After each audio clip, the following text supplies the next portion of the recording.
Hai,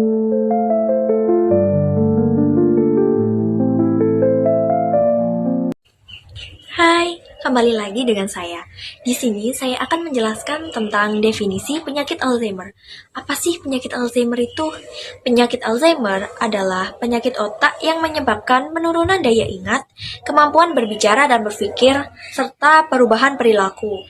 Seiring berjalannya waktu, penyakit ini akan terus berkembang dan menimbulkan gejala yang semakin parah.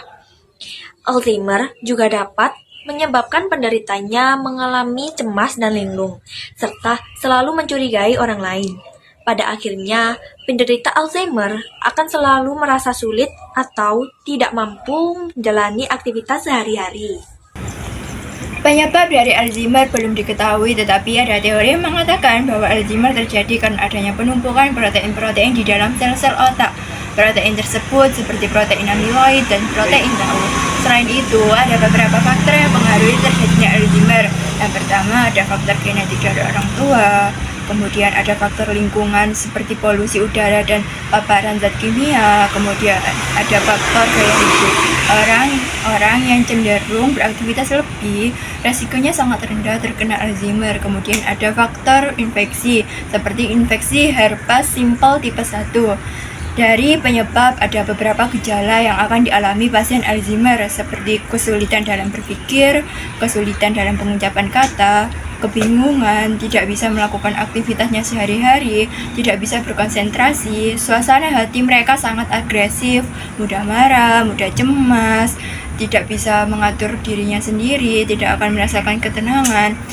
Psikologis mereka akan berhalusinasi, bahkan depresi. Tubuh mereka akan merasakan gemetaran, tidak nafsu untuk makan. Yang paling umum adalah pengidap dari Alzheimer akan merasakan tidak bisa menggerakkan otot-otot di tubuhnya. Jadi di penyakit Alzheimer ada juga beberapa gejalanya. Dari segi kognitif, menurunnya kesehatan mental, bingung mental, lalu kesulitan untuk berkonsentrasi, mengada-ngada, sering lupa.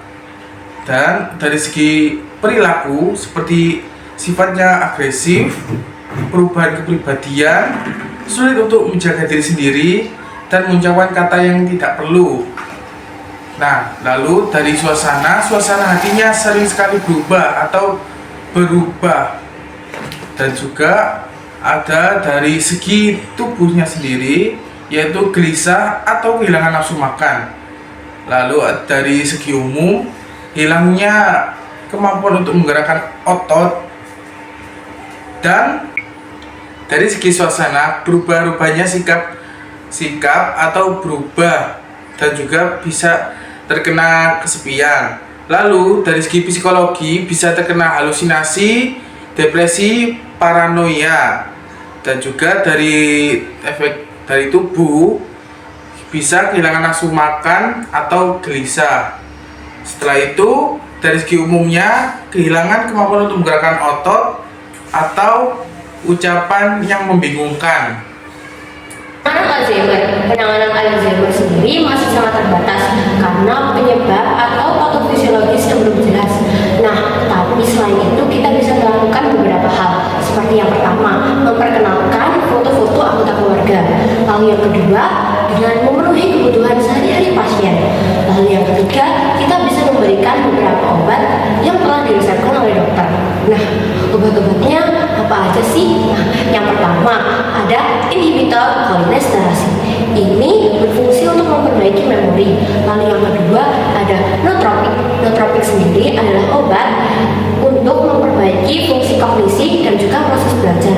Lalu yang ketiga ada haloperidol. Haloperidol adalah obat yang berfungsi untuk memperbaiki gangguan-gangguan psikosis seperti delusi dan juga halusinasi. Pencegahan penyakit Alzheimer. Penyakit Alzheimer merupakan kondisi yang tidak dapat dicegah. Meski demikian, ada beberapa upaya yang dapat dilakukan untuk menurunkan resiko terkena penyakit ini, seperti melatih otak agar tetap aktif dan dengan berbagai cara, seperti menulis dan membaca. Yang kedua, mengonsumsi makanan bergizi lengkap dan seimbang. Yang ketiga, ada berhenti merokok dan membatasi konsumsi minuman beralkohol. Yang keempat, ada mencukupi waktu istirahat dan tidur. Dan yang terakhir, berolahraga secara rutin.